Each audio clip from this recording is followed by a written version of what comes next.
Всем привет! В этом видео я покажу немного необычный для меня объект, на котором мне довелось поработать на экскаваторе-погрузчике Volvo BL71B.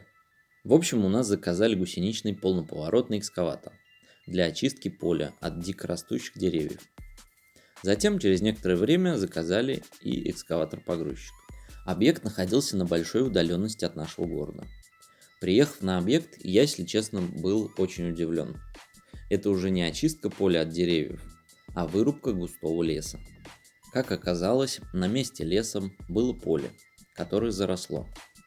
А сейчас аграриям не хватает плодородных полей, и появилась госпрограмма. Государство выделяет средства на очистку полей. В общем-то, задумка неплохая. Итак, гусеничный экскаватор производил выкорчевывание деревьев. В основном это были березы, высотой около 12-15 метров. Когда я прибыл на объект, часть леса уже была повалена.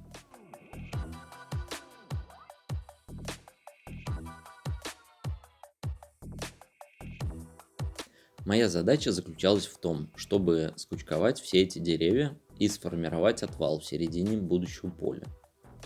Поначалу я осторожничал и пытался возить деревья к обозначенному месту, предварительно зацепив их челюстью фронтального ковша.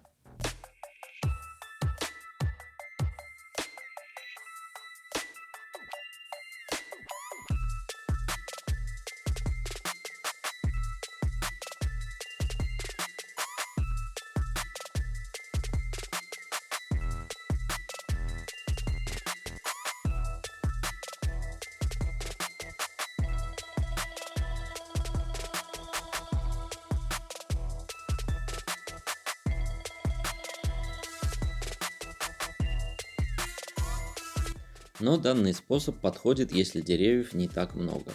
А в данной ситуации, когда смотришь на это бескрайнее поле с поваленными деревьями, понимаешь, что данный метод неэффективен. К тому же рельеф поля после выкорчевывания становится неровным, и передвигаться по нему становится некомфортно. Поэтому я выбрал другую тактику.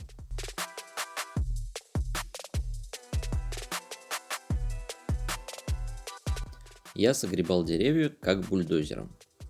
Но этот способ более опасный и тяжелый. Суть в том, что деревья не уложены в ровные пачки, а повалены как попало. Имеются перекрестия.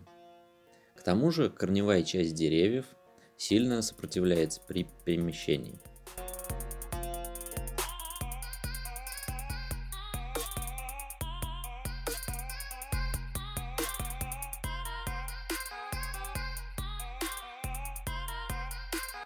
Одно из требований заказчика было в том, что в отвал нужно согребать только деревья, без грунта и травы.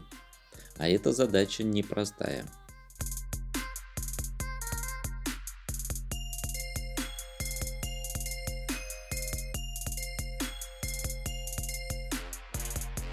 И вот как я приспособился производить эту работу.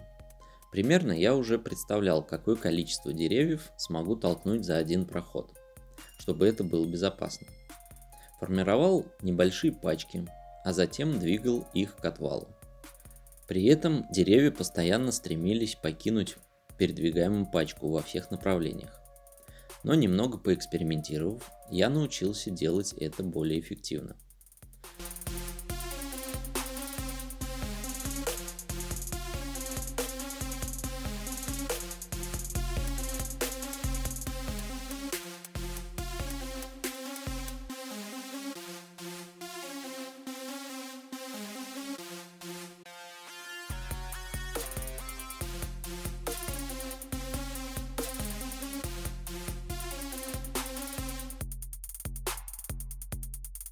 Как оказалось, самое сложное в данном процессе – это производить перемещение сухих деревьев, так как они более хрупкие и ломаются на множество частей.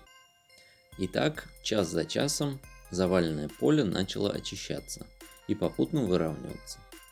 В данной работе главное вовремя среагировать, если ветка или дерево направится в экскаватор-погрузчик, дабы не повредить машину. День за днем поле становилось все больше.